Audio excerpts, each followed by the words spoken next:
beyond that.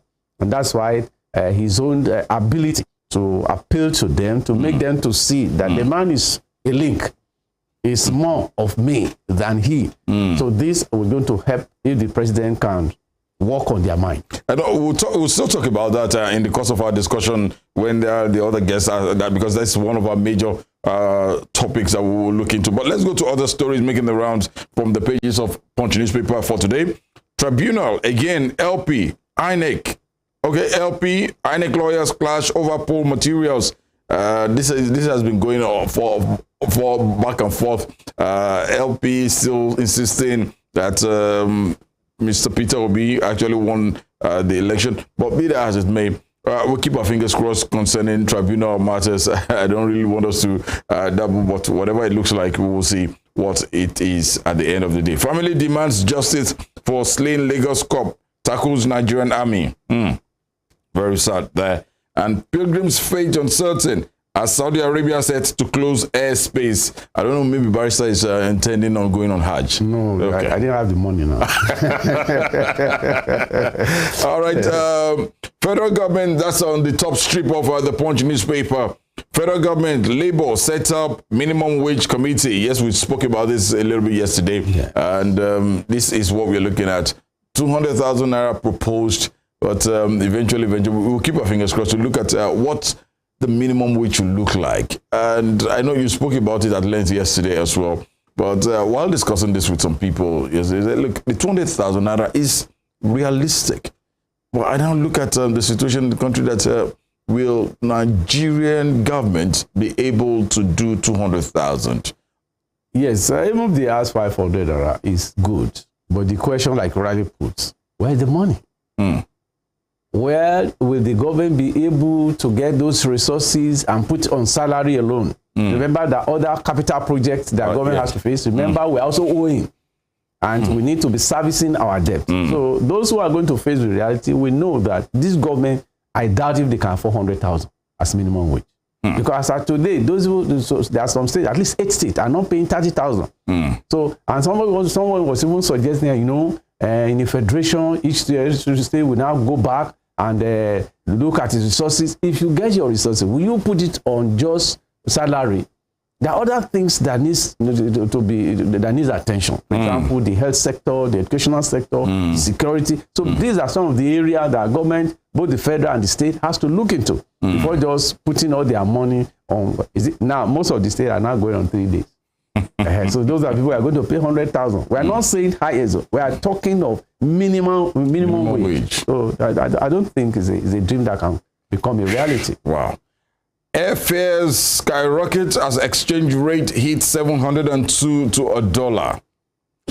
Is there the possibility whereby we can have an equivalent or close to the dollar, the naira dollar exchange rate? This is high, 702 at the black market. But what does government need to do, at least to bring down the exchange rate of the dollar to the naira? I said you are going to do what Uganda did, which destroyed the economy by fixing what you cannot produce. You don't force down the truth that this is what your currency must be equal to dollar or pounds. It is your productivity. A nation that produces will eventually have a high currency, but the nation that consumes, we cannot have it. Because most of the things that should sustain your economy, most of the things that can give you a sort of balance of trade are just not there. So what are we exporting today? Even the fuel, we are below the expectation of OPEC. Yes, sir. So these are the reasons that can determine the strength of our naira. And not only that, look at some wastages. Look at the allegation that people are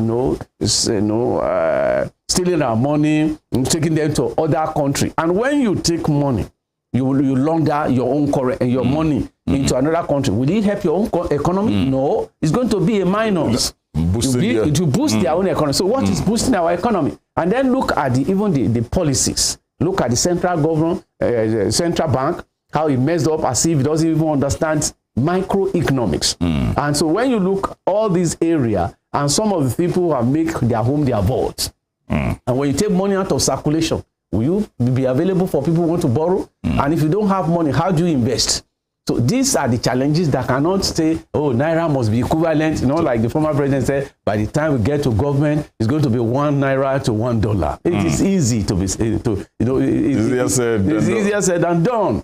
So if you are going to do it, power must be fixed. Secondly, there must be a sort of tax holiday for the manufacturing sector so that they can have more people, have more raw material available and encourage the productivity. Once your production is high, surely, look at Ghana at a point in time. Their city was just ordinary paper. But today, because they are getting it right in production, they are no more a dumping ground like Taiwan or ODUN. The cities, I think, is almost beating Naira in terms of value.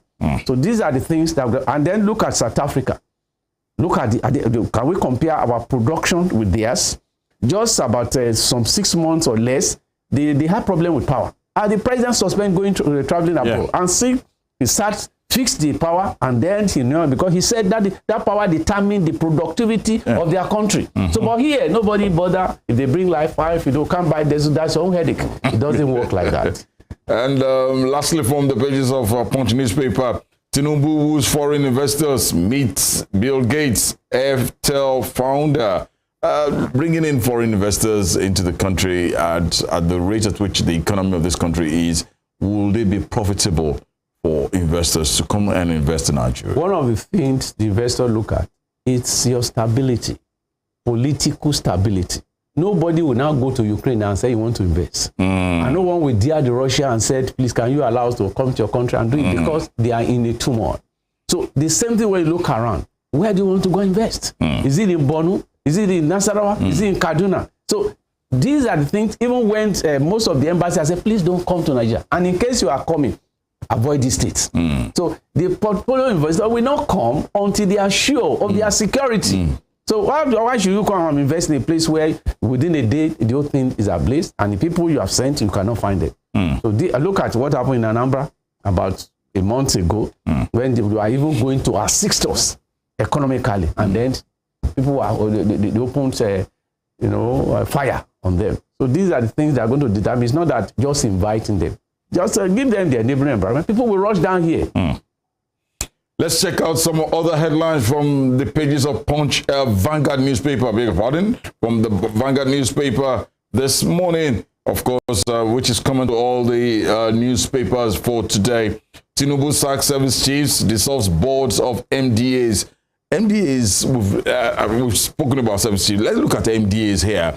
Looking at some MDAs not generating money. We say maybe JAMB and FIRS, customs to a large extent as well. But when we have other agencies not generating money, shouldn't they be probed at this moment? Because we've always known that JAMB, at a point in time in their lives, they weren't until, I think, is this man called Ojebode? Oluede, beg your pardon, took over. And it's kind of like we have a new JAMB. MDAs, their boards have been dissolved. What should be done to all the others that weren't forthcoming for government in the past? If I happen to be in the position of the president, I will just receive the Senate reports that have indicted most of these MDAs, that the money they collected, they were not reporting, they cannot explain, and that there have been some corruptions in those some of them. So if they are able to get it, those people who have stolen our money, they have to regurgitate, bring the money back, and then possibly march, like on also this report. So there's no point having about 107 MDAs and then they cannot function. The people that function cannot give account of their stewardship. So things just have to happen, just as has happened in some sectors now. On the top strip of Vanguard newspaper, Naira depreciates to 770.38 to $1 as demand pressure hits I and investors window as I and E. Oh boy, okay, we spoke about that earlier. Then let's talk about presidential poll. No technical glitch on February 25. Amazon tells court. We're beginning to hear different things. LP and we heard that from the Punch newspaper that LP and INEC lawyers had a very tough time in court. Amazon is saying no technical glitch. Where is LP and other political parties that are still saying we won the election. If Amazon is coming out to say there wasn't a technical hitch, I wonder, what does this look like? Should they just accept defeat and let's move on with governance? Not in Africa. And not in Nigeria in particular. You know, even when you didn't even win, you still want to create an impression so that you don't lose your member. So this time around, that Labour said they have some evidence and they are bringing it out here and there. We should allow them. Let courts determine if what they have alleged is true. Because in law, he who alleged must prove. So whatever Amazing is saying, let's see what the court will determine at the end of the day. And talking subsidy here, Labour, federal government sets 8 weeks deadline to conclude dialogue. We just hope before the 8 weeks that this will have been resolved and resolved properly. To me, that 8 weeks is a long journey. Look at people. People are, you know, with the effect of the subsidy withdrawal. It's telling on the people. It's telling on the economy. It's telling on almost every sector. So the government should take it upon themselves as something very urgent. It's like when you are a doctor and then you get to an hospital and say somebody is about delivery and say, okay, give me next week, I'll come for the operation. The woman can die with the baby. So the Nigerian economy and the subsidy issue require urgency, and government must give it what it takes. Still staying with us in Delhi, Kebbi government moves to reopen FGC 2 years after bandits attack Federal Girls College in Kebbi State. All right. Nigeria spends over $500 million on importation of dairy products yearly. That's credited to the governor of Edo State, Godwin Obaseki, talking there. And, in the world of sports, President JOYE hails Osimhen's marksmanship. That's the talk of the town now. The young lad is really proving himself. You know, he has come to show what he has done over there in Italy. Yeah. And he's a star of the moment. And he's shining. We're proud to have a Nigerian who is actually doing so well for himself, amongst others as well. Let's go straight to the Guardian newspaper. The Guardian newspaper, and just as I told you, what is very common to all the dailies is about the service chiefs. Applause as Tinubu fires service chiefs, dissolves boards of agencies. We've spoken a little bit about that. And I know we spoke about federal government Labour fix 8 weeks for conclusion of subsidy removal talks. Okay, and road diversion, motorists, commuters decry on ending suffering on Lagos-Ibadan Expressway. I've always known that expressway ever since I was a little boy. That's true. And it's still really not in the total shape we would have expected. And looking at the amount of money that have been spent from one government to the other, it's still far from ending. It's because we are a third world country. You've been to some Western country. Yeah. You've seen the way they be. Even come to some African country. Nobody, truthful or handle with levity your roads. The access to your economy, the access to everything, and even in terms of security, it is the road that determines the speeds, the surveillance of the security men. But look at, like you rightly said, and I think more than 40 years you have been on. If you are not constructing, you are rebuilding, and the problem is just because when they are involved in this road construction, the political class, the contractor class, they take some percentages, allegedly. And if you recall, after 2007 election, Obasanjo was castigating the former governor of Abia that the man is a thief. And that's the logical said, do you remember that 2003 budget for the road construction from Lagos to Benin, that money under a nanny was used by PDP, and nobody give an answer or denied it today. The money spent, and if you, it came to a point around 2006, 2007, because I was in Benin, that if you want to travel from Lagos to Benin, you have to spend about 11 hours. And that route, they're still on it today. Yeah, well, that already exists. So the problem is just, it's not a spirit issue. It is man-made. Because of this corruption, the tendency of people not being focused, just thinking of pecuniary gain without looking and say, I saw a road in Germany. Can you get us this is what we want. But rather, even look at the local world we did within our state here. By the time rainfall, and I remember there was a particular state, and I used to have a case in Ekiti, and then they just tie a road when you pass through Ila and you are going to Umaro, and then a week after that construction, the road just swept the whole thing off. In Rivers, similar thing happened. So you don't do things that way. If you want to construct. If it is 1 kilometer, let it be so. But ironically, when you look at the record, 1 kilometer construction in Kenya, we use the same money here times 4. And yet, the durability are simply not there. So it is time for those who are taking over. And then look at it. With due respect to Raji Fashola, how can you make a lawyer to become Minister of Works? How is he going to know the technicality involved? All his parents said, okay, you know, the asphalt is going to be used here. We are going to use this one. And I recall to some years back in Abuja, the Senate were discussing, ADME in particular was saying, look, how can you be feeling in Abuja? You know, that place is not a water log area. You don't use the same thing you did in the river area and say we are going to sandfill. You don't sandfill a dry place. So these are some of the areas where you have overinflation of contract, and yet the durability are not there. The perfection, the beauty, the thickness, compare with other countries, even near our neighbor here, we don't do it. Have you ever traveled to Benin or Togo and seen potholes? No. It's a smooth road. Honestly, yes, a couple of years ago, that was the opportunity to go to Togo. It was, I just, because... and they don't have 1 over 1,000 of our resources. Oh my goodness, who supplies them electricity? We are. They say that government is continuum. So I felt if this had happened, because previous governments who have embarked on that road of Lagos-Ibadan Express Road, by now it should be, if there's something called a world-class road. It should. But we just call on our leaders, and we just hope the needful should be done towards and the Senate should do the oversight function. Let's look at how much they are spent.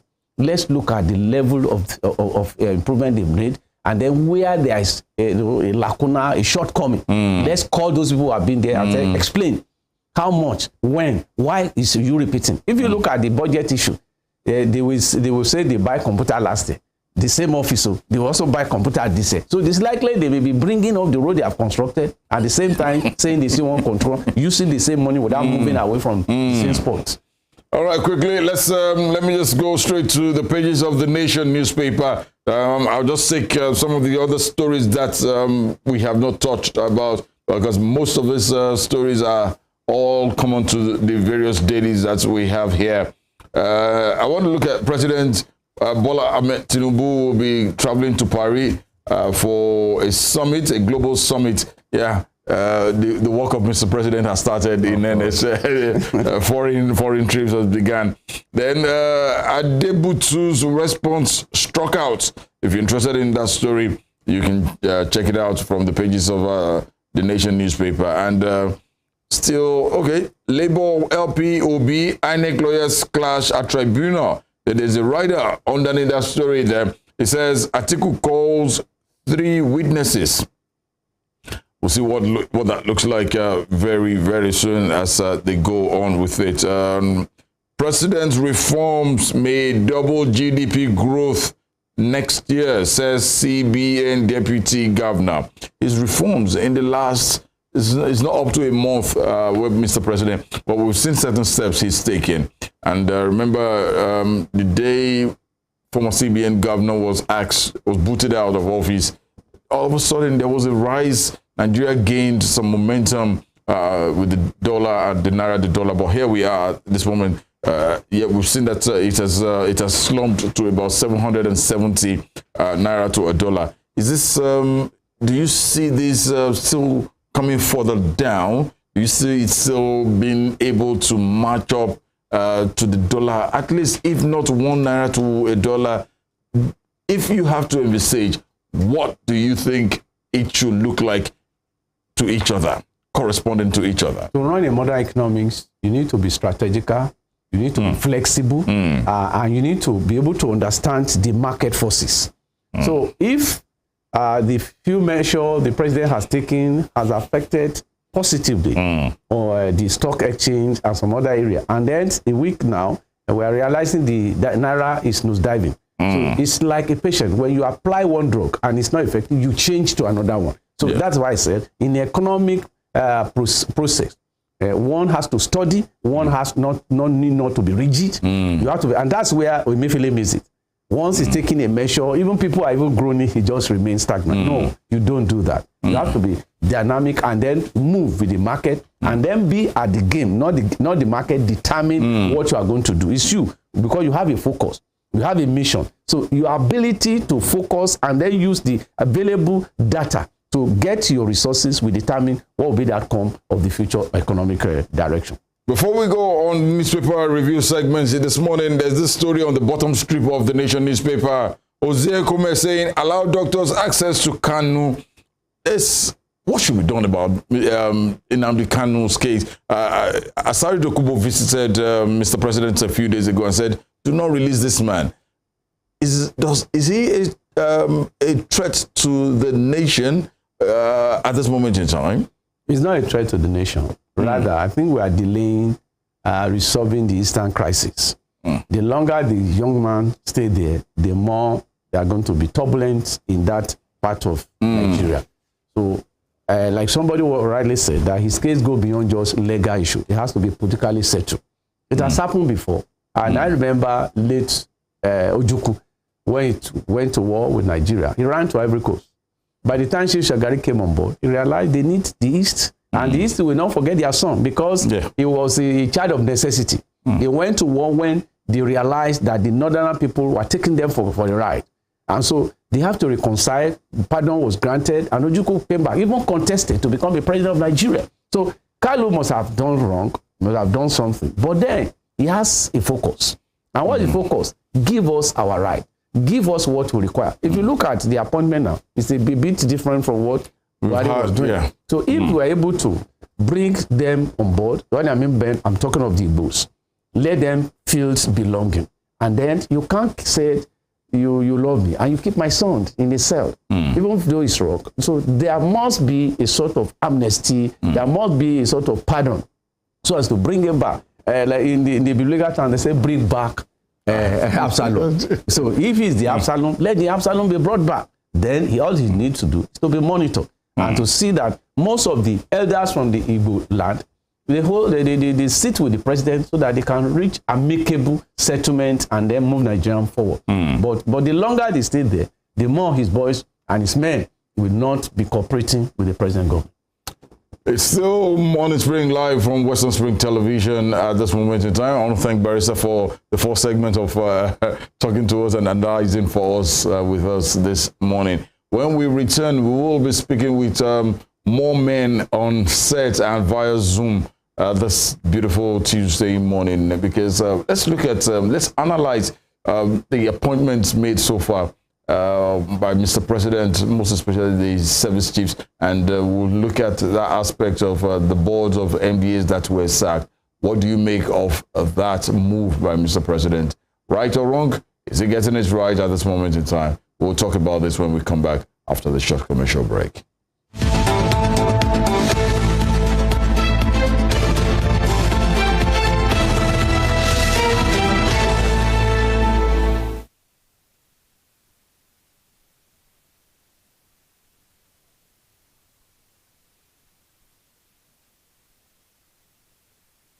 In 1931 in Osogbo, southwest Nigeria. His clergyman father christened him Timothy. His other names, Duro Dola, Duro Shomo, Duro Rike, reflected his personal and the circumstances that surrounded his birth. The legendary stage actor had in several